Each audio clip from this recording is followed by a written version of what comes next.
Welcome back, guys. Before we jump into this week's episode, I have a big favor to ask. If you get 2 minutes to vote for the Beyond Condition podcast as the Listener's Choice Award over on Apple Podcast, this would truly mean the world to me. I'm going to pop the link in the episode description, and I'm also going to put a link on my link tree that you can find on Instagram in my bio. Honestly, every single one of you that listens and has been through this journey with me as a podcast host, it genuinely means the world to me. And the podcast would not be where it is today without you listening every week. You truly are my motivation to continue being in your ears and supporting your journey every single step of the way. I hope you enjoyed today's episode, and we have until August the 29th, 2024 to put the votes in to see if we can get the Beyond Condition podcast into the Listener's Choice Award. Welcome back, guys, to the Beyond Condition podcast, the voice of bodybuilding. And today's voice is someone that actually uses the same gym as me. We are welcoming Josh Maley to the podcast for the first time with the Beyond Condition Club. So thank you for your time today, Josh. No, thank you for inviting me on. It was nice when you come up to the gym and asked, and yeah, nice to do one. It's been a while I've done a podcast, so yeah, cool. it's super cool as well for someone like yourself that has, of course, climbed the ranks, and what you're doing this year we're going to talk about. But it's sometimes nice to actually reflect yourself to like, oh, I have actually come quite far. Yeah, Right? I find it so weird when people like climb the ranks, and they're like, people are like, oh, thanks for like someone like yourself. I'm like, I'm just a guy who goes to the gym. I'm just like everyone. I fucking love it, and that's about all there is to it. Yeah, Just for a bit more sure. stubborn than some. Yeah. And when we actually spoke about it and I invited you on the pod and I said to you, for people to listen and go, wow, this person's still a human. And, we build people up on social media, right? So it's like, an IFBB Pro, you've done very well in the competitive realm, and actually to understand a bit more about your journey, because it's never just a case of smooth sailing all the way through, is it? Not quite, no. And then there's still those elements of sort of imposter syndrome, or am I good enough? Am I ever going to be good enough? It's more than ever this year, especially like with it being like I suppose the pro debut and the first and last season as a pro. Like that's definitely much time is spent on am I going to be good enough? But Yeah, I'll be my best, and that's all we can be. So exactly that. Now, tell us a bit more about that. So obviously I know a bit of the story behind what this year holds for you, but what was the decision in this being your last year going to stage? a multitude of things like that. The more I speak about it, the more things come out, and that's why I know it's the right thing, because the list is quite endless. So I've been competing since 2010. So come the end of the last show this year, I'll have done 30 shows, which over a 12-year period isn't like massive, like especially the way kind of guys churn them out these days. But I suppose the caliber of show I've done in the past has been pretty good. Kind of put myself out there. So it's a combination of I'm 36. I've been doing it for 12 years competitively. I've like progressed every year, but it's been slower and slower and slower. I'm a very kind of self-aware individual. Like I'm realistic. I'm not someone who, I never spoke about turning pro in the first place. I'm certainly not going to sit here and think that the Olympia is like an option. That I think that's something as well, like another reason itself. Like from now, as an amateur, like getting pro was the thing. And then once you're pro, it's kind of quite like, yeah, you could set your sights on top 10, top 5, top 3, but it's pretty much like the next significant milestone is the Olympia, which is a huge step up for any new pro. And like I said, 36, how many years will I need to dedicate that? How's my body holding up? It's starting to break down. Do I want to enjoy bodybuilding after competing? Absolutely. I still love the sport.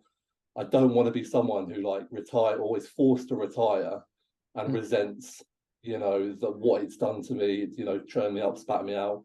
I like the idea of stepping back on my own terms and just being like, I've done good. I don't feel I could have done much better. Maybe I could, maybe I couldn't, but it's a what if I'm willing to live with. and I can now continue to train, continue to live like a bodybuilder, but just not the extremes. I think the big thing the past kind of 2 years has been just the off seasons. Being heavy, I'm 6'6", getting up to sort of like 350 pounds plus. It's just horrible. Like there's no two ways about it. And when we talk about the more morbid side of the sport, like that's what's going to kill me, being at that body weight for an unnecessary amount of time. The drugs, sure, they're not going to help, but they're not going to do the thing that kind of stop my heart. It's going to be carrying around that body weight, and I don't enjoy it. And I've always been someone who likes to do what they enjoy. So I would rather sit at a more aesthetic, comfortable physique level and enjoy training and basically take it from there. And then there's no reason to compete then, because if I can't get better, I don't want to compete. So I could just kind of do, a mild off season, not push body weight and then get on stage. But I just don't feel, with the feedback I'm going to need, which I know straight away, if I get judges' feedback, it's going to be, you need to put on another 10, 20 pounds of muscle. I've been doing that, trying to do that for the past, 10, 12 years. And I've done a good job, but like I said, diminishing returns, risk versus reward. So there's like quite a handful of reasons there. And like I said, the more I talk about it, the more I can come out with them. We've got this lovely house, me and Yvette are now living together. We've been together for years. And it's just, she's always supported me. And this is nothing to do with any sort of external pressure from her, but it's just like, I want to live my life with her. Like I don't want to spend 4 or 5 months of the year where I'd have to shut down any sort of date, any sort of social, anything like that. And while I'll still be, after 12 years, you're not going to be able to just flip the switch to be Mr. Spontaneous.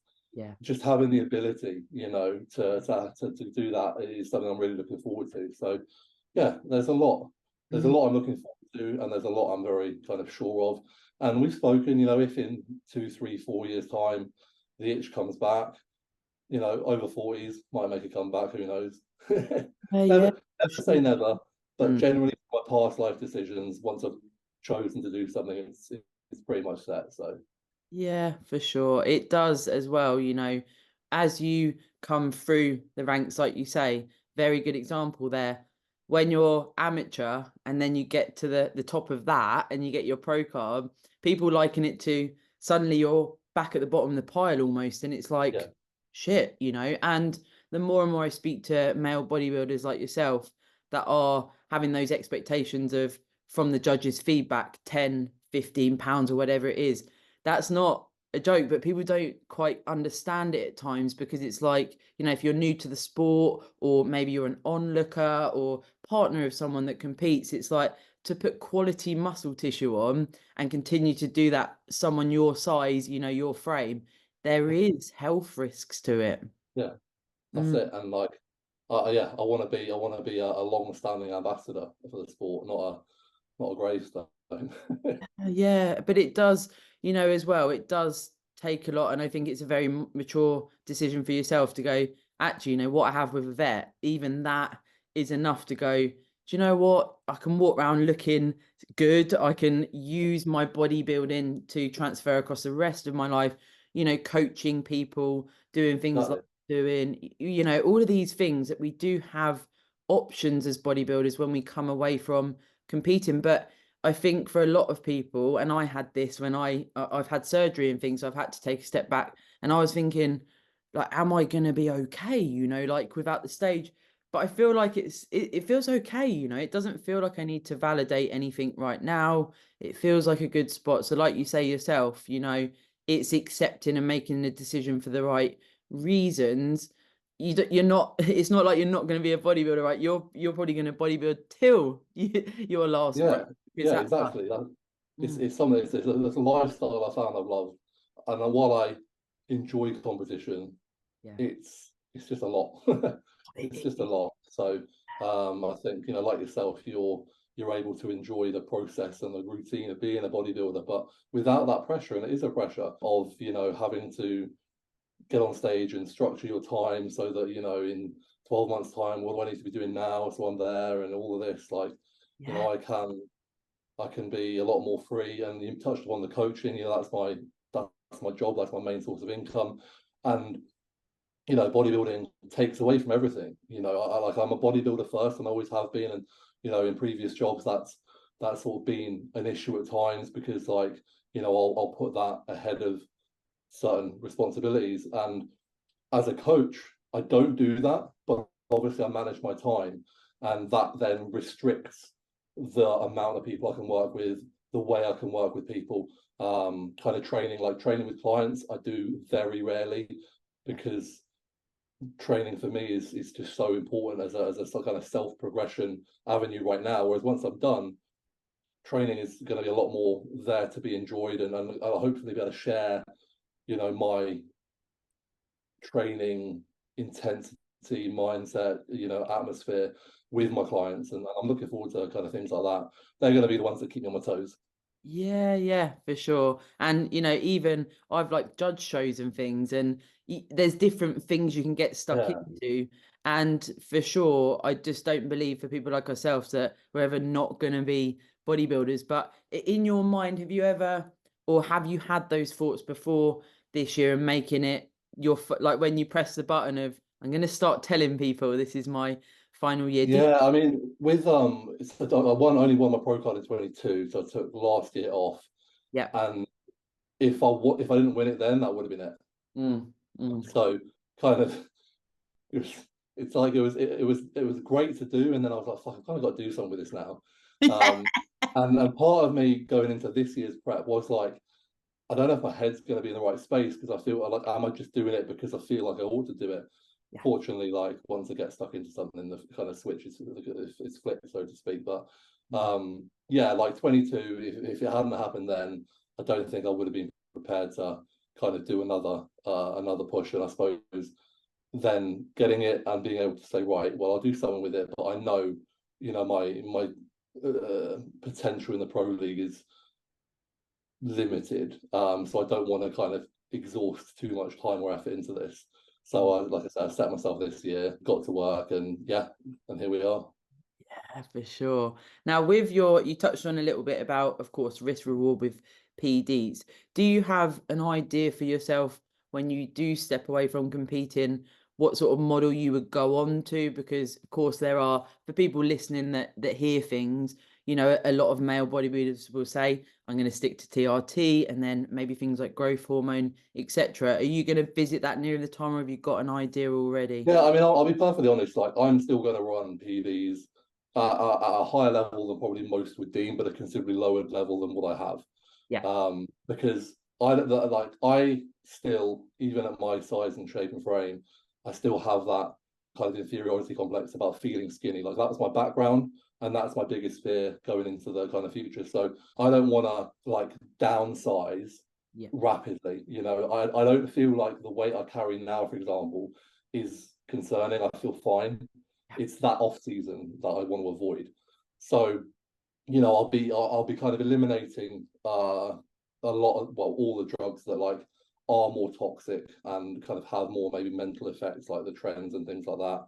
Yeah. And then in terms of dosage, I get on really well with just testosterone and masteron, so that'll be my foundation. In terms of dosage, I'll taper it down to kind of a rough amount I've got in my head.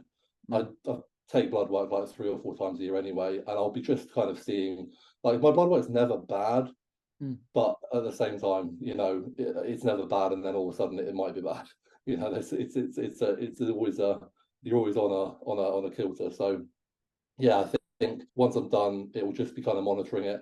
I'd like to just get down to a place where I'm taking a fair, eventually it will just be TRT, but I'd like to taper there over time. Growth hormone will stay in throughout. And yeah, why not? Yeah, I love growth. Matt's moved it. We literally got a delivery today, which has been stalled, and I'm like, I haven't got my growth hormone. This is not right. It's like my favorite. And yeah. So yeah, I'll get just keep that in, and then insulin I'm not really fussed about. Yeah. I feel like with what I'm planning to do food wise, it's not really going to be terribly useful. And I'll be honest, the amount of kind of injections I'm doing at the minute, I just want to do less. Do you know what I mean? This is what a lot of people do say. I mean, more so males, of course, but the amount of injections, and then if you're using things like insulin, it's like the timing, and then you got to make sure food is on point and you train at a certain time, and it's this full schedule. Everything. It's Yeah. everything. It's mental, and like, you know, I dread to think. But the funny thing is, it does just creep up on you because, like, I'm sure if I sat down and worked out how many times I inject a day right now, Yeah. and then told myself when I started this sport that that would be something that I'd be completely normal with, I'd be like, you fucking mental, like your pincushion. Yeah. Um, but like, you just kind of end up doing it, and like, you know, like you said, I've got routines, alarms set. You know, it's all, and again, that's just kind of, I just want a bit of growth hormone in the morning, a couple of jabs a week, Yeah. and then that'll be me fine. You know what I mean? Like, just keep on top of it that way. And then food, you know, like I really enjoy eating well. Like I'd like to explore like the longevity side of kind of nutrition and supplementation more. But as of yet, like I haven't got the brain capacity to explore it now. But yeah, like that's what I'd love to be like, get to my 50s and be like, that guy's not 50. Do you know what I mean? Like, physique wise, skin, like generally, like I'm being quite fortunate in terms of side effects with gear. You know, I have a fairly kind of healthy complexion. Like, generally people don't, you know, blood pressure's always been in check and everything. I just want to maintain and improve upon that. Like, I want to just be a fit and healthy looking guy, Yeah. and hopefully a little bit fit. Well, definitely a little bit to a lot fitter than I actually am now as well. So yeah, there's plenty of things going on in my mind, but yeah, and it's going to be interesting to plan it out. And again, like, you know, with the YouTube, that's where I'm looking forward to kind of transitioning the kind of documenting the prep, and then, you know, not only that sort of mental process and kind of dealing with it post show, but then how does training, general day-to-day life evolve? Because it will be an evolution. Like, it's not going to be, you know, 1 minute I'm doing this, next minute I'm doing something completely different. Like, I'm not stopping bodybuilding for that. I just want to, yeah, I suppose, optimize as many things from a health standpoint and see how good I can feel and how I look alongside that. Yeah, it is. I think it is like an underrated dream almost. We actually, Matt and I see the guys at the gym, some of them sort of train. I think they're probably around mid 50s to 60, and they train, they have Yeah, breakfast together. Obviously, the calf caters for high protein, yeah, etc. But we were like, imagine that, you know, being sort of mid 50s, 60 yeah, plus, and you just train with your mates, and then you have a yeah. breakfast, and you look Feel back. good, look a lot, a hell of a lot better than everyone else, and yeah, that's it. Like, it's and I think that's where, like, getting older, like, you just start, yeah, your goals and aspirations start changing and evolving. You know, when I was mid-20s, I was like, I don't care if I die trying to get as big as possible. Like, that's the price I'm willing to pay. I will do whatever I need to do. I will eat. I will be sick. I will eat again. I will take whatever you need to take. I like, you know, and the past 5 years, that attitude has definitely changed. You know, I still progressed.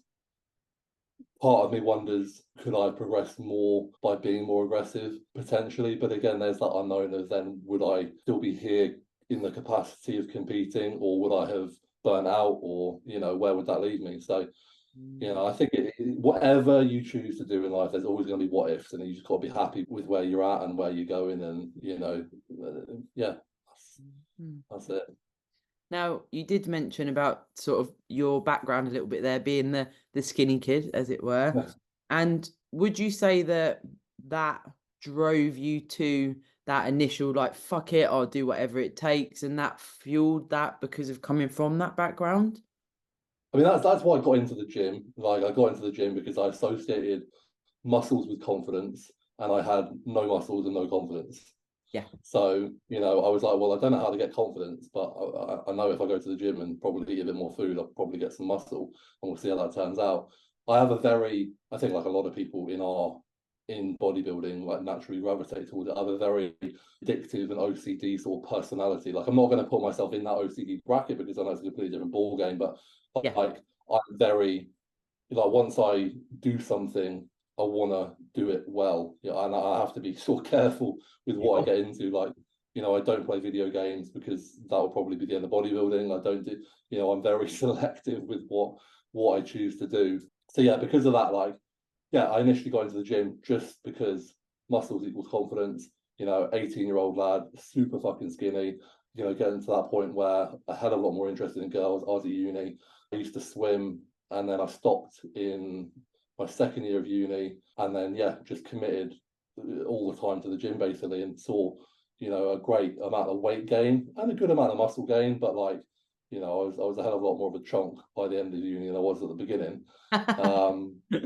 But just loved it, and then once uni was out of the way and that sort of drinking side of things was out of my system, it was then like, I enjoy this. I wanna keep doing it. I had no thoughts of competing. I just like enjoyed training and how it made me feel, and how I felt I looked, and that I was definitely a more confident individual. And then just as I think a lot of people from my era, they get into competing because someone goes, "Have you thought about competing?" Yeah. And I go, "No, what do you mean bodybuilding? What's this?" And then next thing you know, kind of started a prep. First show 2010, no idea what to expect, and just really enjoyed like the mental challenge of prep. And it just suited my personality really, really well. I had a coach then, so like just the perfect coach to start with. Old school, whitefish, fucking miserable food, plenty of cardio. Do you know what I mean? If you can get through that prep, you can get through anything. And like if you can enjoy it, then even better. So that was prep one. Like had no expectations. I came like third in my first show, and then fifth at the British finals in what was classic, but it's not like classic physique as it is now. It was on a height and weight ratio. So it was a class I could within reason fit into. I was still a bit of an outlier, but I just remember being like, fucking hell, like that's loads better than I ever thought. So let's see what we can do. 2 years off, 2012, came back, won a show as an inter under 90, did the British finals, got absolutely fucking buried, and literally just stood at the back for 20 minutes and then walked off. And that was one of those where, again, like your personality type dictates where you go from there. And I'm someone who, like, I was like, no, like I look considerably better than, like I was 10 kilos heavier than 2 years ago. I started to look a little bit like a bodybuilder. I've just been buried, but like that's a challenge now. Like let's not. So another 2 years, and then it kind of started picking up in terms of the success from there. So take even like that example there, you've had sort of almost a taste of success, doing well, not doing so well, and it's like that mental bandwidth, isn't it? And so relevant what you said there. Do you look better, right? Because like you're saying about going into the pro league, we can't control what everyone else looks like, but we can be realistic alongside, have I improved my own physique? Because it's fucking brutal, Josh. Like it's not an easy like we go into a sport where it doesn't matter how nice you are, how hard you've worked, anything, like there's gonna be 7 people in front of you, and they're gonna go, I don't like the way you look, I like him better, see you later. Do you know what I mean? Like if you're prepared to, like, you just have to be objective with yourself. I think I've been lucky in a way, because I am so tall. I had no one really to compare myself to.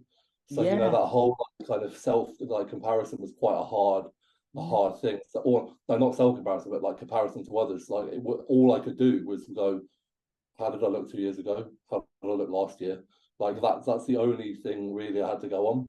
And obviously, for a more average size bodybuilder, there are going to be like, fucking hell, he's X amount. But again, like just always remind yourself of where you are on your journey, and also be realistic and be honest with, I know some people have been on the journey for quite a few years, but the work they put in hasn't merited, it hasn't been good enough, and you can't beat yourself up for the results you're not getting from the work you're not doing. So I've always been a me versus me guy, and that's like why I never really thought about achievements or really put them on a pedestal. They just sort of came when they were ready, because if you do just keep getting better and better, at some point, and again this is all going to be person dependent, you're going to succeed in a way, whether that be a top 5, a top 3, a win. If you keep getting better year on year, you keep showing up, at some point it will happen. Now what that top level looks like for you is going to be up, like kind of in the hands of the gods and everything like that. But you can only do your best, and yeah, I think I was, I won't say lucky because I worked very hard, but like, yeah, my genetics to bodybuilding, and I think probably more receptiveness to gear as well, led me to be a decent bodybuilder. And every fucking year I compete, I like right now, 6.5 weeks out, I look flat, I look shit in my head, and like all I do is I remind myself, I go, no, like for some reason that I can't get my head around, the judges have rewarded you in the past. Oh, no. So Yeah. there's someone out there who thinks you look all right. So just keep going.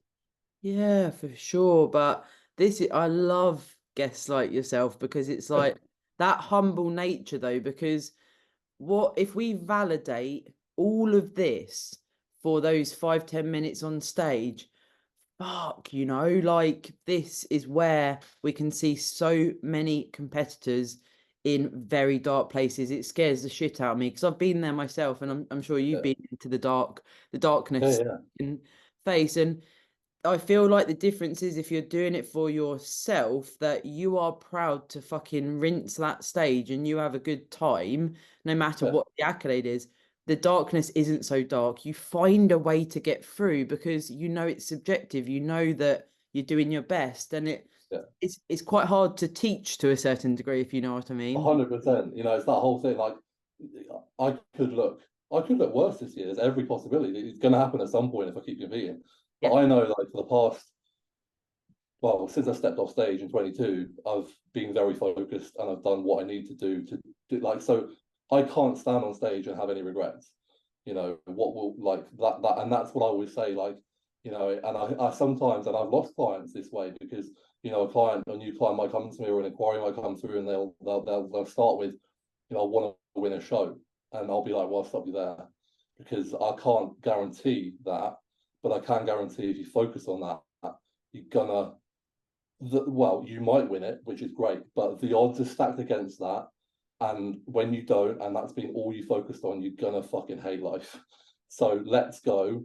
I'm gonna like just commit to being the best version of myself for the next 12 months, step on stage, and then whatever you feel, whatever happens, you can at least feel very proud.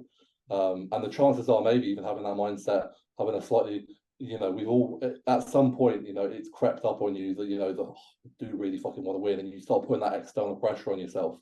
I know for me it was particularly bad in 21. I think that was when I tried for pro card and didn't came up massively short.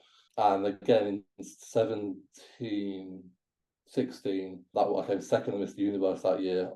And that was one where like all through the year people were like, you're looking incredible, all through like the lead up, you're looking incredible. And I started letting it get into my head.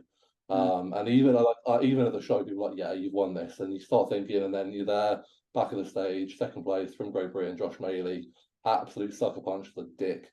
And you just sort of like, right, well, I've got to cope with this now. And that was a massive lesson. So Yeah. yeah, focusing on those external goals is just it just should be secondary importance. Like, of course, like it goes without saying, like everyone wants to win. Yeah, Everyone you wants to wouldn't be win doing in it otherwise. life. Yeah. We all want to be rich, we all want to be loved, we all want to be happy.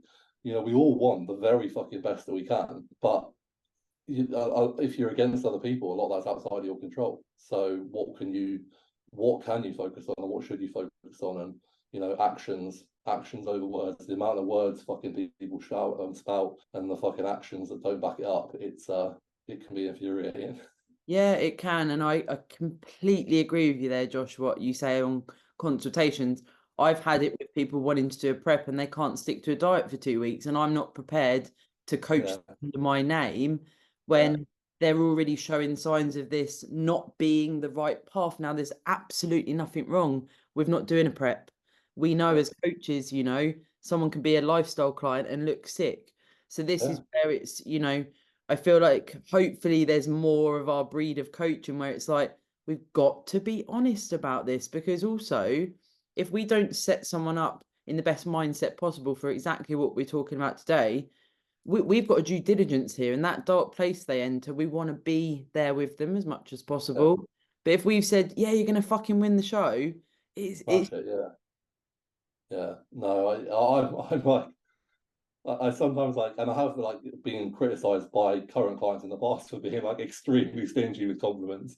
Because like they're like, you can afford to like say I look a lot okay a little bit more than you do, and I'm like, I'm sorry, it's just like the last thing I want is to like there's multiple reasons I do it. Like I never want people to get complacent, Yeah. and I never want people to get their hopes up in terms of, like I said, that external kind of motivation. So yeah, it's something I have to balance. I am mindful now, Yeah, but it but is as well. It's like depending on the client's circumstance as well, right? So they might have a short space of time where you're trying to do, there's multiple phases, right? So yeah, whatever their aspirations are, what they've come to you with, it's about being realistic and showing those compliments is when it's appropriate. But I know what you mean. It's like this sort of I'd balance. rather compliment people's work ethic and like the work they're doing than like necessarily how they're looking, until I feel like that feedback is really A, merited, and B, going to be a positive influence rather than anything else. So Yeah, yeah, sure. it's I'd be actually interested to ask you as well. I've certainly noticed more and more and more. Now, we talk about stress management, recovery management, mindset, all of yeah, these things that are, again, it's words, where are the yeah, actions? Now, I've noticed for sure in a multiple cases across clients where when the mindset evolves, when we understand bodybuilding for what it is more, when we're able to work on things like anxieties and general stress in general life, the physique response is very, very different. Would you yeah. agree? 100%. And I think this is where I'm suited to bodybuilding. Like I'm a very laid back individual. Like not a lot gets to me, but I also kind of distance myself from anything that really might. Like I avoid stressful people, I avoid stressful situations. I'm very happy in a very small, close bubble. And yeah, like I always encourage like with clients I speak about it a lot, that first of all routine, because like without that, and if you caught off the guard and all that can do the kind of short-term stress. But yeah, just where you're at mentally, what your thought process is around things, and controlling the controllables. That's like my big thing. If it's a stress and it's coming in and you can't fucking do anything about it, just easier said than done. Don't stress about it, but don't stress about it, because what good is it going to do? And if you can control it, well, why are you stressing about it? Do something fucking about it. Yeah, So, and yeah, these things I think they're learned habits, and by no means am I sat here thinking I'm the bee's knees, because I'll let things stress me out that I can control, and then just procrastinate and just let it build for a little bit, and then be like, oh, there we go, I did it, and it was fine. Like, do you know what I mean? Like, I think, but it's just at least having that awareness yeah. that you can control a lot, and there are certain things you can't, and they're just not worth the time of day. Yeah, yeah, for sure. It does, like you say, it's almost a learnt skill, and whether or not it is found within you, this can be learnt, this can be taught. But like I say, with words, with mindset stuff, it's like, what are we actually doing to explore that? If you are a certain person that has a lot of stress levels and this type of stuff, there has to be elements of the acknowledgement. So I love you said that, because Yeah, we can acknowledge it and we can either then try to move forward, and it's over time. Like this isn't right, you're gonna wake up in the morning, you're never gonna stress out again. Because like yeah, you get caught up, don't you? Like something really small will happen and you don't even realize, and you're like, that's just stressed me out for no reason. yeah. And like that's it. It's like with so many things, like it's just awareness. As soon as you become aware of it, at least then you have the choice to act upon it, and then Mm, it's on you. And yeah, just having that, taking that responsibility. And sometimes, for a lot of people, it's easier not to take responsibility in a lot of different areas. But when it comes down to long-term progress, long-term mental health, the being responsible, being accountable, taking control.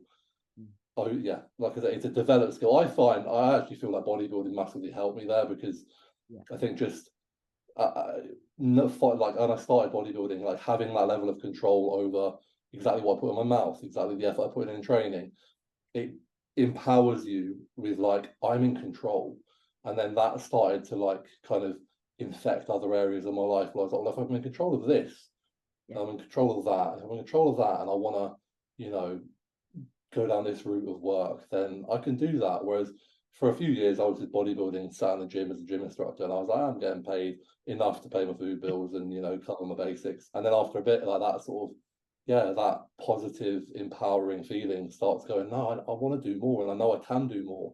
And I believe in myself now because I've proved to myself physically that I can. So yeah, so it's funny, like there's definitely like positive and negative stories within bodybuilding. Like you speak to some people and like you say, just the sort of mental, emotional damage it's done to them, that. But then I'm always wary of being too positive about it because I know that. But Yeah. like I can't, like when people ask me about bodybuilding, I can't be negative. I just can't. It's given me everything. I fucking love it. I still love it. Like it's great, but you know, you just have to be very aware of if it's right for you. There's that word again. Yeah. I swear, we're like, it's like we're brother and sister. When you're talking, Yeah, what bodybuilding means to you, I always say this, Josh. I'm like, guys, this is a fucking privilege. Now, I understand that if your personal circumstance and you're a bodybuilder and something happens and that's combined with a bodybuilding or various other things, maybe trauma comes up whilst yeah, you're in your bodybuilding journey from the past and things like this, there's that association. However, a lot of the people that do have a sort of negative, whether it's after a show, right? Like maybe they come away from bodybuilding, they do one prep or whatever. It's yeah, normally that there's something else in the past or some sort of trauma, or maybe the coach that took them yeah, through prep, yeah, these various things that it's not bodybuilding that did this, it's other variables. And I'm like, I yeah, can't say anything bad about bodybuilding. yeah, Like it's literally my whole life. yeah. And it's a great life. Like, and then there's something to Oh, be taken from it for everyone. Yeah, I think. But yeah, definitely. Yeah, it's like you say, it's just having the right guidance, having the right people about, having the yeah, just the mature mindset. I don't know if that's true because I don't think I had a very mature mindset when I started, but I just liked it. yeah. It's cool to again, like from sort of childhood and being at school and whatever, when you are almost like a nobody, as it were, because I'm talking from personal anecdote here. It's like, Yeah, when you're sort of at school and some people like you, some people don't, whatever, and it's sort of okay. And then it's like bodybuilding, whoa, I'm part of something, like this is so and cool. it's so inclusive. Yeah. Like we might look like scary and we might train like weirdos and eat funny out of Tupperwares, but when you're in it, you know, like I remember my first show, I was like, this is gonna be fucking weird. Like I'm turning up tanned in little pants, like there's gonna be absolute giants there. And like I walked in and like people were just friendly. And then when I did like all right, like the compliments and the kind of praise from people there in the moment, you know what I mean? And Yeah. that's something that like even today, like I just love about bodybuilding shows. Like if someone comes off stage and has looked good, even if they haven't placed first, like and like someone in the crowd likes the way they look, they'll often go over and tell them. And I think that's like imagine that in real life. Like you walking down the street, someone likes what you're wearing, they go, "Fucking love what you're wearing, man." Like Yeah. how good would you feel? Like, and Yeah. that's just something so refreshing about bodybuilding that like every time I go to a show, I'm like, this is pretty unique, you Yeah. know, environment and yeah, really inclusive and positive. Yeah, and also people around you when you do them proud. I'm sure when a vet sees you on stage, we share a moment and look into the Yeah, audience. yeah. This is the shitty thing, if I'm perfectly honest. Like she wasn't out of the pro show, or she wasn't out of my pro card win. Like I've always because I've competed for as long as I have. I've pretty much always done shows on my own. I've been like I did a NABA show in Italy in 2019. She came to that, and that was great. That was kind of the end of the season. She's been to some universe wins, which was nice. But like for the past few years, she hasn't been able to get to any because obviously we've got the dogs, so and they're kind of a bit of a handful, and we can't always get. Well, we don't really trust anyone with them. But hopefully this year, I've said to her she needs to. So we've Yeah. got the show in the UK middle of September. So she's going to come to that. And yeah, like regardless of if she's there or not, like you know, she's always like the first person I want to tell and like want to talk to, and you know, even when we haven't been living together, like you know, she's the one who has to deal with. I just go quiet, like I'm not a nasty person, but like I just shut down, and like I know emotionally like that's really hard. She's like, especially the first couple of years we were together, like she's like, I feel like you don't like me anymore or love me anymore. I'm like, I do, but like when I say I love you, it just sounds extremely monotone. Yeah. And Yep. like Yep. Yep. yeah, and like now we're living together again. She's fantastic because you know she doesn't understand. She's competed before, but obviously like bodybuilding and the kind of level and extremes is different. But she just lets me get on with it. She doesn't, you know, she doesn't make me feel bad or guilty. You know, I do my best to, I suppose, like be as giving and loving as possible. But like, you know, there's days where, you know, like yesterday and today where I'll just go through the day, I'll get to bed as early as I can, and I'll just I'm Yeah. off, see you later. Yeah. Yeah. Um, Sure. so yeah, like when it's all said and done, kind of getting off stage and just being able to say, you know, I'm looking forward to just being able to say, that's it, babe. You know, you don't have to deal with that anymore because, you know, although she won't say she's had to, it's a burden. Like it is. You can't get away from it. Like if you're with someone, you love it, like you want them at their best all the time. Of course, it's natural. And here I am, like self-inflicting kind of misery and pain, Yeah. for, Yeah. and just not myself Mm. the same degree. You're just like a numbed down, Yeah. less energetic version, which It yeah, is. It you know, is. it's not the person she loves as much, which I completely get. Yeah. So Yeah. yeah, again, more more fuel to get Mm. this shit done. And this is also as well, it's very relevant for people to listen because I personally didn't reflect enough, you know, in previous relationships. And I used to think, you know, why aren't you bowing down at my knees and telling me, well done, you know, you've done Yeah, this thing, you're doing all these steps, the cardio, the training, da da da da. Then I realized, you know, actually this is my choice, and this person I'm with doesn't have to do it to this degree, or maybe they train at the gym or whatever.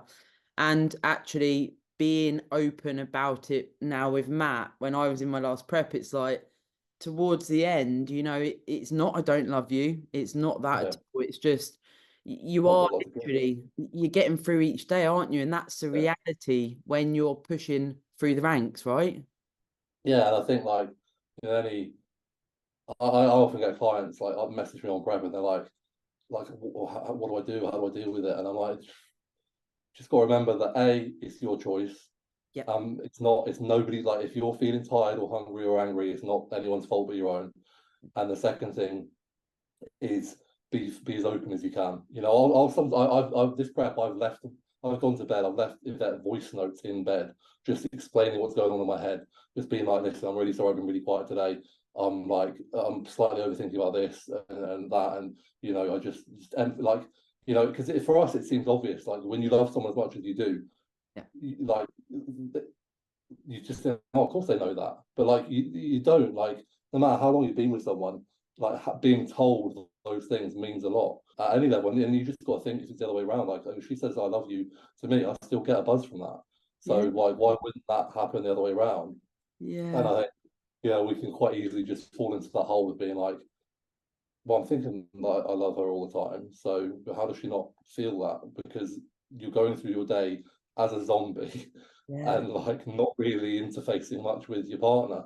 Yeah. So Yeah. yeah, just like I said, just being aware is what it takes. Being someone who can just really deal with it as well. You know, she's great because she has her own shit going on and she gets on with it.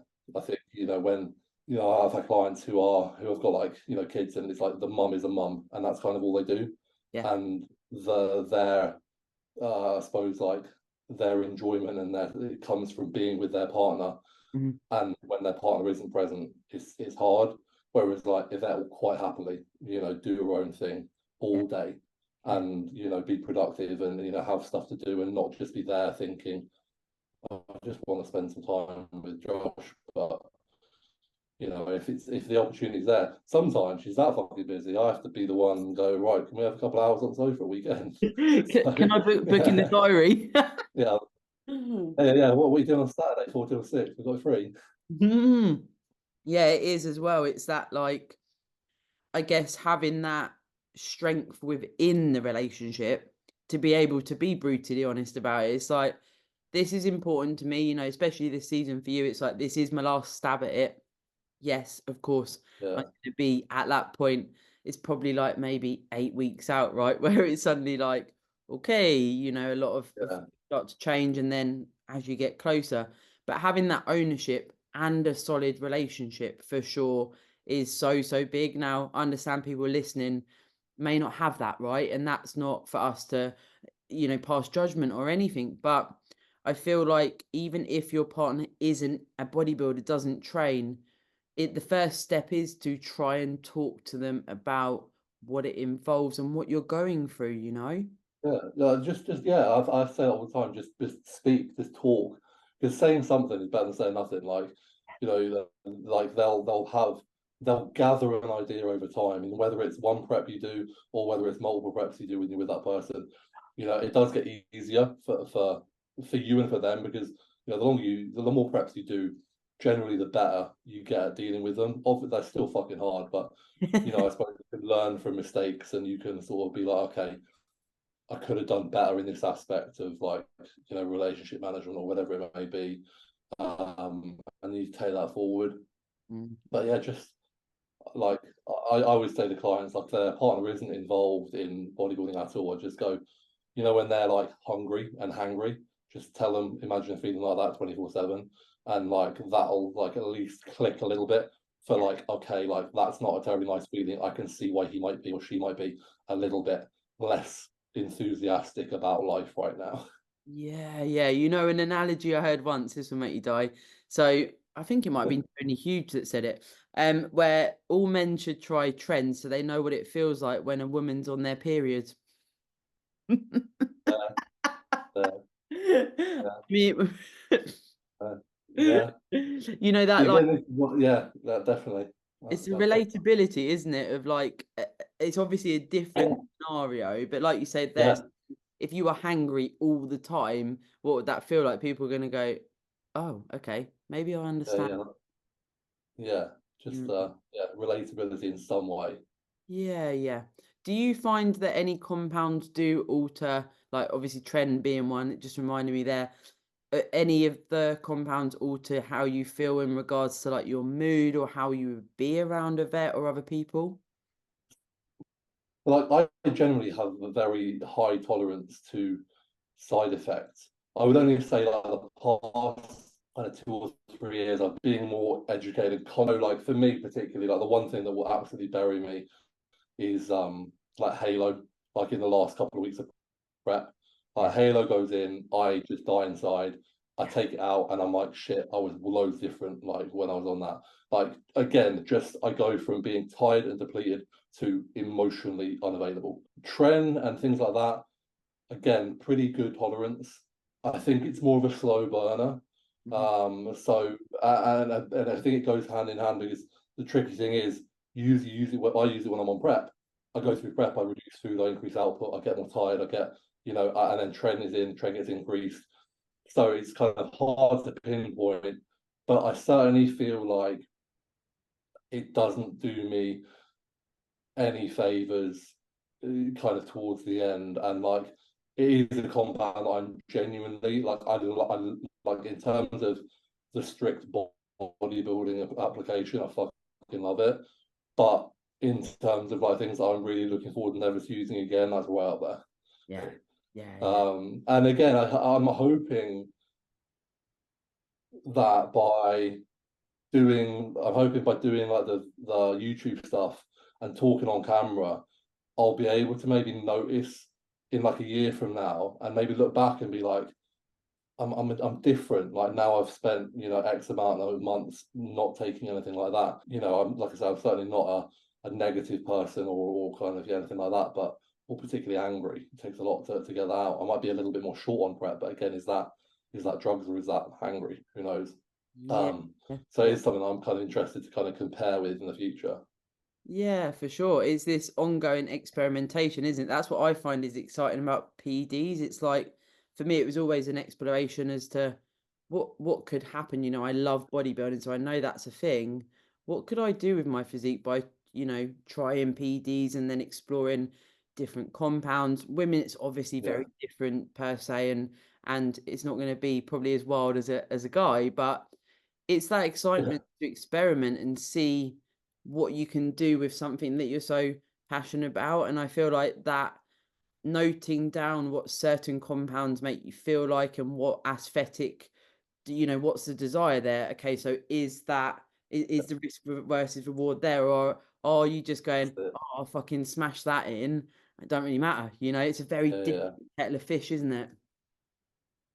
Yeah, and like, you know, it's one of the, like, that and MPP and kind of things like that. I'm very aware when I'm like talking to clients and like, you know, talking about PDs, like, it's that I want to make them aware, but I sometimes feel like, you know, when you put a thought in someone's mind, is it then compounded when they're like, oh well, you know, this could, so like, again, the devil's in the dosage. Start low, whatever you're doing, if anyone's out there, and you know, you go from there.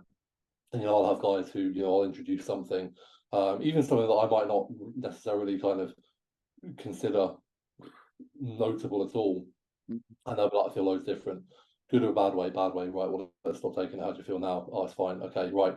No, on their account, that doesn't agree with them. Jobs are good, and you know, likewise with like blood markers, like EQ, like I used in my early days, but no, blood count does not agree with that, and yeah, don't really fancy having a heart explosion anytime soon. So that I can only use that, and even like things like Primo, like I find on Primo my cholesterol is impacted more than it is by Masteron. Oh. So I prefer Masteron. Just, yeah, simple as that. Just I know a couple of people, or a few people like that, but for me, I noticed it, and I don't feel like I get any different results or any different kind of general feeling than whether I take the two, but one impacts my bloods worse than the other. So again, you can then go, that's probably just something I don't need. Yeah, for sure. And actually, Master's quite popular. I feel like, of course, Primo's popular as well, but it's almost like there's more people maybe going down the Master route. I Yeah, would. Primo had a real like big, you know, a year or two ago, everyone was like, Primo's the bollocks and everything.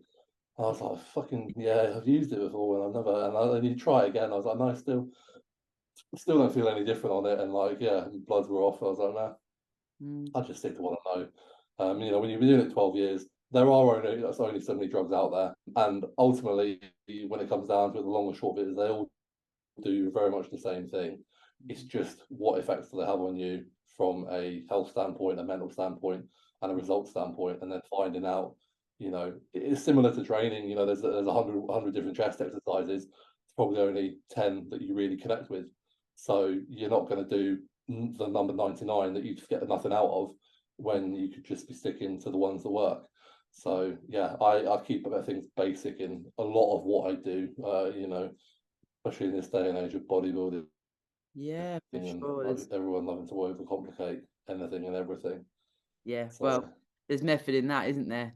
If something's working and you know things stay the same, that's a good thing. You don't necessarily have to keep changing everything, which is sometimes that magpie syndrome, isn't it? Oh, that person's yeah, doing this, or that person's doing this, or maybe, you know, I've 100%. you know, lots and lots of Yeah, people will say, my coach said do this. What do you think I should do? And I'm like, I ain't stepping no lines here. yeah, yeah. Like, if I'll coach you if you want, but you know, it's one of those where just have one, like, yeah. There's many ways of skinning the cat in bodybuilding, but the one surefire way of kind of getting fucked up is listening to multiple people. Just listen to one, commit to one, either a coach or just your own kind of methodology, Mm. run it, see how you go, and then, you know, you can adjust from there. But you do need to spend a bit of time doing something to know the effect. And that's not always easy, is it? Because often, you know, you sort of get this magpie syndrome associated with wanting to see things happen straight away, or 100%. oh, why aren't we changing things? Why aren't we changing things? And actually, Yeah, probably you'll relate to like right back when you said you had your first coach and it was like the old school bodybuilding style. It's like get used to the movements in the gym. You get used to eating at the same time every day and same sort of foods. Get used to your digestion. You introduce PDs as and when, you know, on your journey. Right, it's the same shit every day, guys. Like this is bodybuilding, and I feel like that can often be missed with so much on the Instagram, and like so many people saying shouldn't do this or you should do this. It's the person that needs to maybe reflect there at times and go, like you say, I'm residing over to one person as my hymn sheet, as it were, and Yeah, let's see what we can do, because as coaches we need valuable data over time, right? yeah, exactly. You gotta commit, and yeah. I mean that magpie syndrome is so relevant, and like even today, like I might see someone post or talk about their cycle, and I'm like, oh, Yeah, I wonder. you got to catch yourself. Yeah, yeah, but then you just kind of sit back and you go, yeah, you take a minute. It's very, and I have clients all the time. They go, oh, so and so said this. What do you think?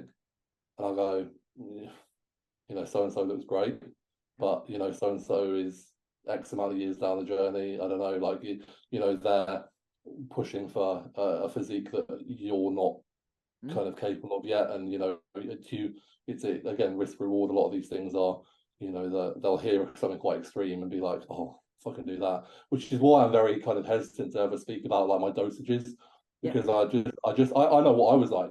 If I heard when I was like 22, 23, someone who I looked up to was taking X amount, yeah, I probably would be like, fucking hell, that's quite a lot.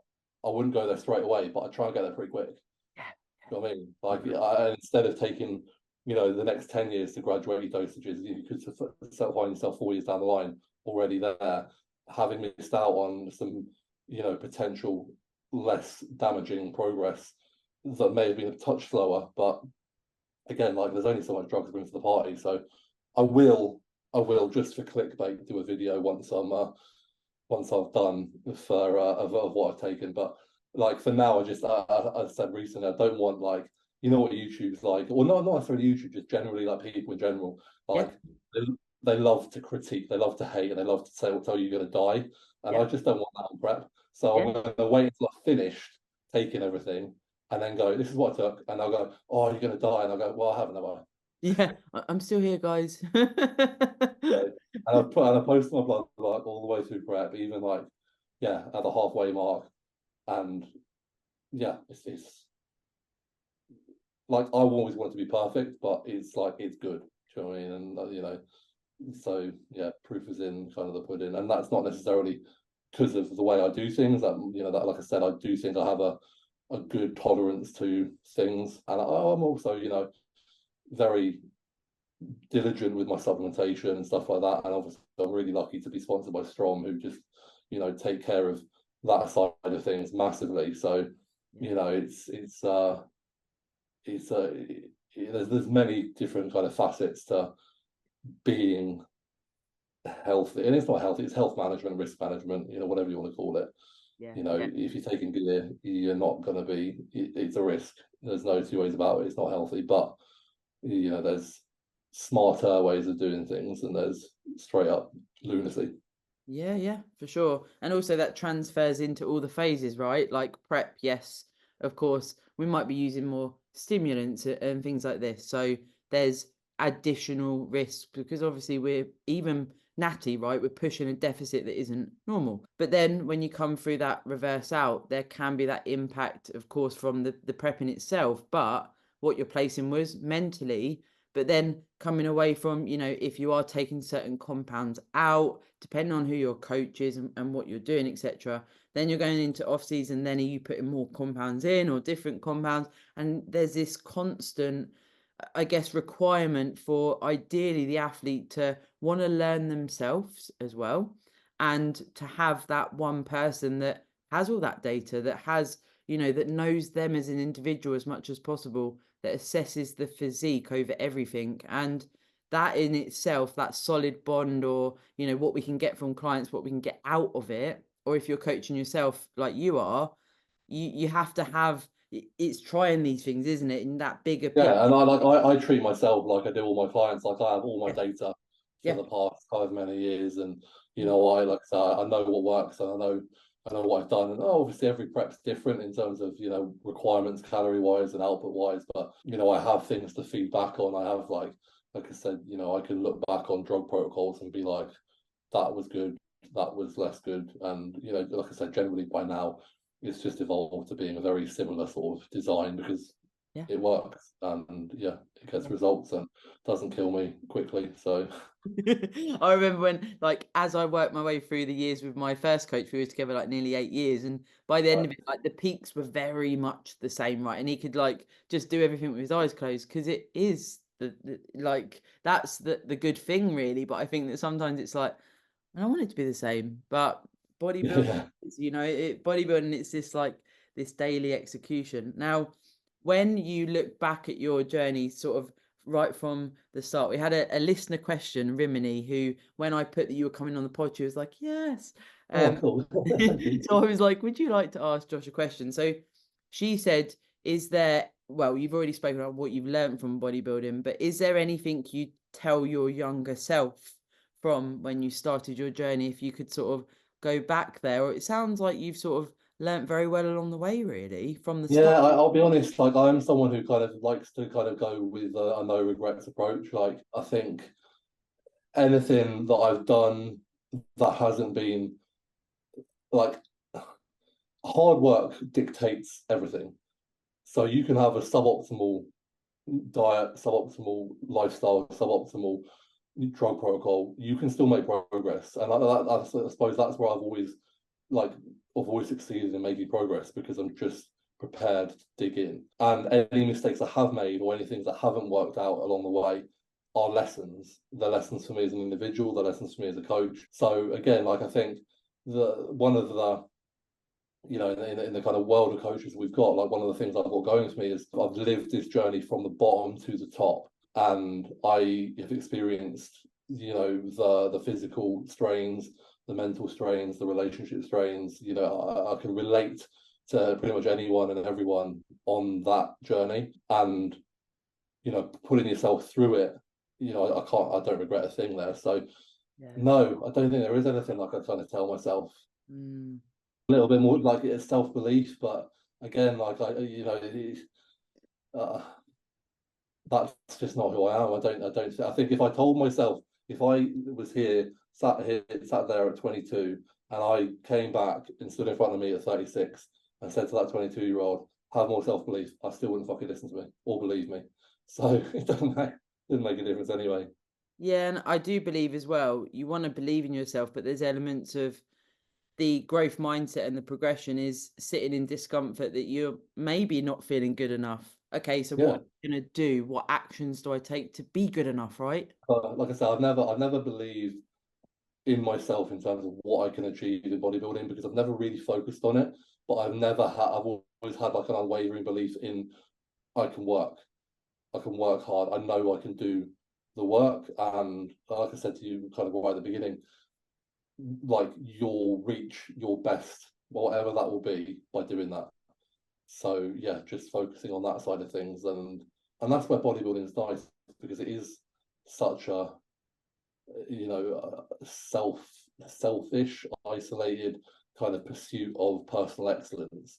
There's not many endeavors that you can really just put that level of internal focus on yourself if you choose. So yeah. Yeah, for sure. And when you met Yvette, well, first of all, how did you guys meet? She messaged on Instagram. I love that. She slid in. She slid in, and I think I was on prep at the time. I Yeah, I palmed her off for like nearly to the point where she like was like, you can get fucked. Like because I think I was on prep and I might have been like seeing someone, but like really like loose capacity. Yeah. And I'm one of these people who I like. I'm a big like. It doesn't matter if I'm seeing someone in a loose capacity or not. Like I'm one like I don't like to cross lines.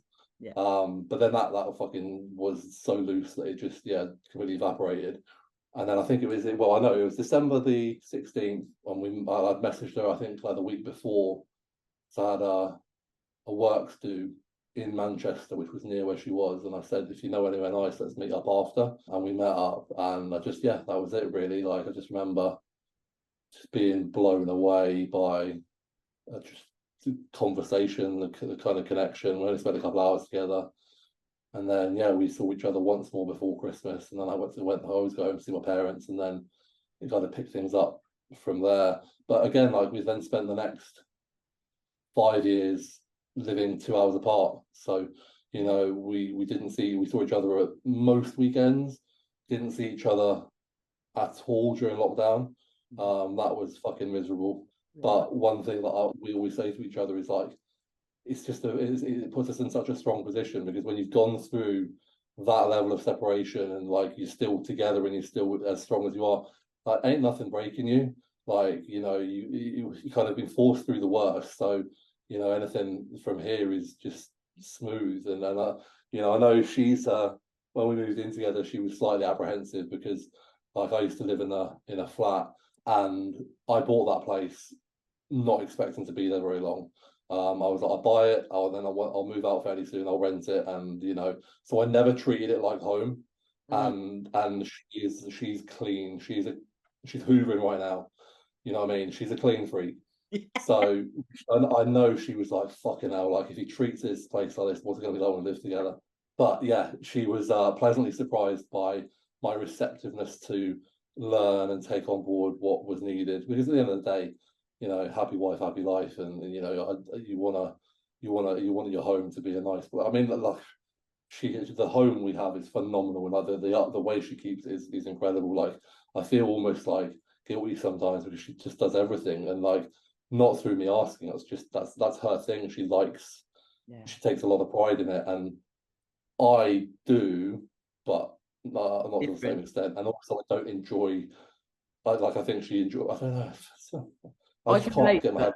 I enjoy cleaning and keeping things nice. Yeah, see, it's just not in me. Like Yeah. I do like once I get into it, I get it, but like I'll put that off till the fucking cows come home and then just not do it. So I think it's partly male, female. yeah, there's definitely something there, but like when I was in the flat and she'd come around, like I used to like her coming around because it like forced me to kind of go and clean the place. But even then, like she'd come around and she'd be like, "It's not clean." No, I've given it a good like 2 hours there. Now, am I right in thinking that Yvette has got a child? Yeah, Harvey. Teenager. He turned 20 the other day. Oh, okay, more than teenager. Yeah. So, yeah, and again, I'm mad lucky there because, like, he is a credit to her and just like the nicest guy. Like, I know when we got together, there was an uneasiness because new guy on the scene, bodybuilder, stereotypes, and like again, of course, like from her side of things, she didn't really want to just throw someone in the mix. So, you know, we didn't really have much to do with each other, but then just over time, we unfortunately we don't see enough of him, but like he's just a really good guy. So it sounds weird to say guy now, but he is as a man. So yeah, he's well, like again, things we're looking forward to post prep. Like he's got a lovely girlfriend, just doing stuff with them and just actually having that ability to, you know, plan things without being either unavailable or restricted. So yeah, it's a nice dynamic, and it works well as well because I don't want kids and she doesn't want any more kids. So, you know, and I'm certainly not putting myself in like, oh, you know, I see him as mine. I don't like, but I see him as a good mate, which is fucking cool. He's like, cool. Yeah, exactly. So it's like it just like kind of works out really well. And again, that was fantastic there when we first met. She was like, "Where do you stand with that?" Because it's not like I've got one, I don't really want any more. And I was like, never wanted them.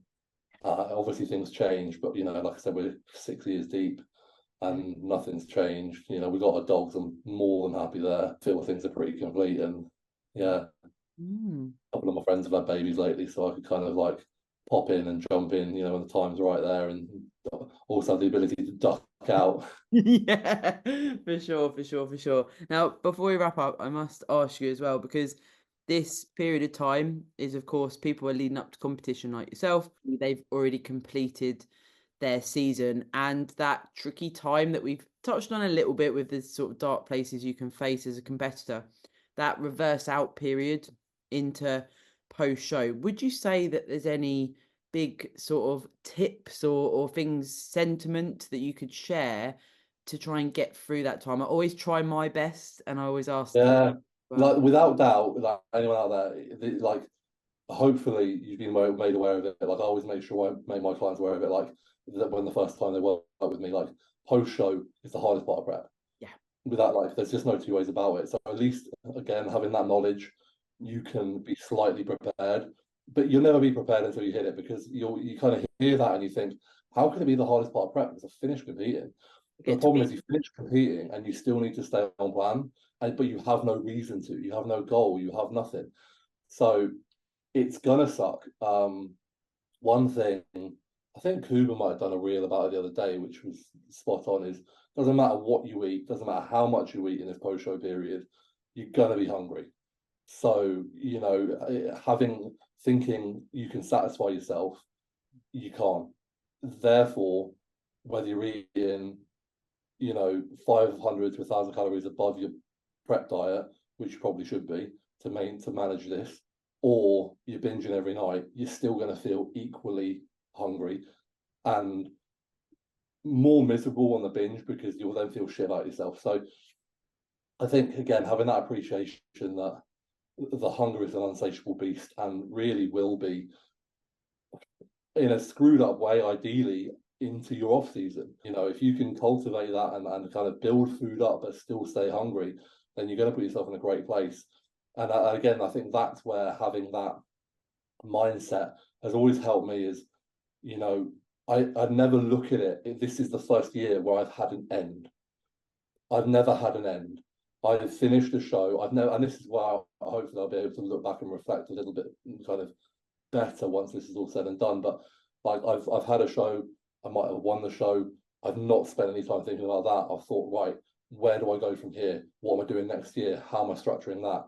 So while that can maybe take the edge off, you know, any successful victory, having that plan is hugely important, because it gives you a focus. You know, if you know that you want to be starting an off season in 8 to 10 weeks time, you want to start that in a good position. You want to make the most of that off season.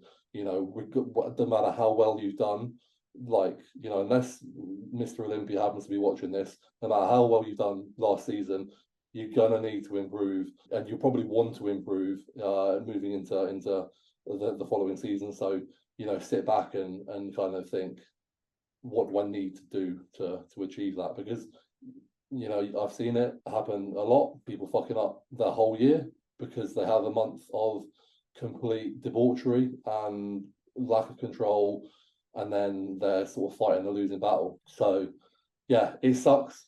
And yeah, I think this is that. It's going to be interesting for me, like I said, like going from that period of like actually not having like a necessary focus. Yeah. You know, my focus being looking good and feeling good. Whether that will be genuinely at the time strong enough to keep me, I think it will, because like I said, you know, this is 12 years deep of doing preps. I like to think I've kind of evolved and matured slightly, but yeah, that post-show hunger is phenomenal. Even now, like on my high days, like I'll have a high day once a week and I'll be fucking starving all the way through it. Probably hungrier than other days. I often think that it's like you're in the prep and you can be eating fuck all for elongated periods of time, and then suddenly you're like, I want to eat my fucking hand. Like, I'm so hungry. It's like your whole being is, and there is that, of course, that mental association to, as you said, the goal being removed. And really, like, if you want to, guys, you can go and smash a load of food, but it's not what we're looking to do. So you're always going to be like, but the goal's removed, so I can do this, I can do this, I can do this. But what are your aspirations, right? That needs to match with, if your coach is saying, look, you have your post-show meal, next day maybe you're a bit more relaxed, and then we start to get back on a plan. There's a reason for that. You know, we're not just trying to say to you, you can't enjoy life. And again, like routine is so important. That's where, like, you know, getting back into you know, maybe not the peak kind of amount of cardio you've done, but like that side of things, you know, just it keeps that normality. As soon as you break routine, you know, and you start getting up later, you start going to bed later, you know, things can really unravel. And, you know, bodybuilding is the same, as we said many times, this podcast is the same shit regardless of the phase. And yeah, post show is just really having it in the forefront of your mind that this is really, really important.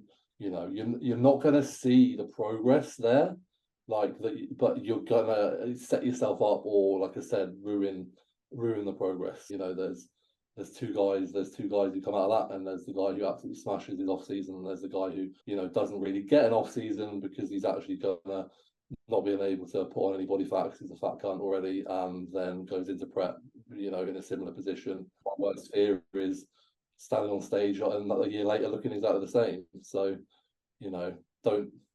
It's a lot. Bodybuilding, it takes a lot from you. The least you can get from it is progress. Yeah, for sure. And also there's that, what you said there with dipping in and out of mini cuts every 5 minutes. And what's the mini cut for, right? I don't know about your ethos, but if you're doing a mini cut, it's because you've got to a point where you've pushed tolerance in all different vectors, but it's in, out, stop fucking about, move on. It's not because I've overeaten, I'm going to do a tidy up phase. It's like, are we an athlete here? Yeah, What are we looking to do here, you know, rather than using that as a band-aid like PEDs? yeah. No, definitely. And I've personally never done a mini cut in my life. I haven't done one yet. Like, yeah, I've used them with clients, like more from an appetite standpoint, but like, and depending on like, again, you know, there are things I probably sometimes use more with like maybe a lifestyle client in Yeah. the sort of gaining phase than anything, just to, you know, just keep on top of things. But again, maybe that's because their adherence isn't quite as good as someone in a bodybuilding scenario with that level of ambition and goal. But yeah, of course, I know they're very popular at the minute, but I think if you can manage your transition out of a show, if you can manage your off season well, then you should be able to get that prolonged kind of period of progress. And unless then you are doing, you know, a 2 year off season, then I think I used one of my bridging phases to pull back. But if I'm honest, I don't really think I've got a drop body fat and I look good, but I don't feel like it actually set me up any better or worse. And again, that might just be me. I'm holding the amount of muscle I do, like it's quite hard to get properly fat for me. So it's a different kettle of fish. But yeah, I do food for think thought. they can certainly be a tool, like you said, especially if you're doing a longer growth phase, right? Or I'm the same with lifestyle clients. Also, it tests their tolerance in quite hard diet. So it's like Yeah, if someone's saying I yeah. might prep one day, you're like, Well, right, yeah, yeah. let's give it a little And go. For see sure, what when you're made of. yeah, and when it's placed appropriate, like I see that maybe at some point I'll do one because I'm definitely doing an extended period of time if I ever do go back into a prep, and it can be utilized. But using any of these things as a crutch, it's yeah, it's tricky, slippy slope. Like listening to And it everyone. just prolongs your season, your year, whatever it may be. You Yeah, know, if you like I say, if you're doing two mini cuts of 6 to 8 weeks, that's a growth phase you've missed out on there. So yeah, it's high it'll efficiency. yeah for sure, and we haven't got time to waste, have we, when we're trying to grow? Nope, we want to get them gains ASAP. Now, I'd like to, if you would take my offer up, actually get you back on the pod when you've obviously done your season, when you sort of start transitioning into what life is going to look like. I think that would be really nice to actually hold you No, I'd like to revisit accountable. that. Yeah, Yeah, yeah, that'd be this is cool. your accountability now. Yeah, yeah, no, I'm definitely up for that. I think like let's say I'll be done end of September, maybe like beginning of the year, January something. Give me a Yeah. few months to see where I'm at. Like I say, it's very much the unknown. There's a lot of thoughts going on in my head, and you know, loose ideas about what training's gonna look like, etc., etc. But Yeah. until you get there, you know, it's like I said, I've just got all my focus on the competitions themselves more than anything because yeah, that's all I really need to focus on right now. So yeah, that'd be really cool. I'd like that because I think I'm hoping like kind of just continuing to document this, you know, will not for like for a lot of people they just want to see people bodybuild, which is fine. But you know, to have something out there that maybe people can refer to and like, you know, my content's not particularly educational, but like, you know, to see, you know, how I transition out of bodybuilding, like I don't know how many people are doing that, have done that. So Yeah. um yeah, it will be I'm looking forward to it anyway. Yeah, yeah. And if we put out content we like, generally speaking, that gives you fulfillment, right? And if we do it for ourselves, if we bodybuild for ourselves, really, I got taught once and I was like, really, this is great for me. Talk to yourself. Like, what would you want to hear if you were retiring from bodybuilding, what would help you, what would inspire you. And I think that's important because there's going to be many people that have either done one prep and they don't want to do it again, or perhaps someone's injured, maybe a female gets pregnant, all of these things, right? What are the tools for people like ourselves if we come away from the stage? And I think you're onto something there. Yeah, that'll be stay tuned. Yeah, for sure. So I will put in the episode details your Instagram handle. So of course for Perfect. coaching applications, etc., reach out to Josh on Instagram, and then I'll put your YouTube channel for people to tune in, and Thank then you very much. we'll be doing a Christmas edition. Yeah. I'll be there with my mince pies, no holding back. For sure. Well, thank you so much, and I'm sure I'm going to probably see you over there the next either few days or few weeks at the gym. Without a doubt, Sarah. Thank you so much for having me on. I really enjoyed that. Me too. Thank you, Josh. I'll speak to you No soon. problem. Yes, yes. Bye. Bye.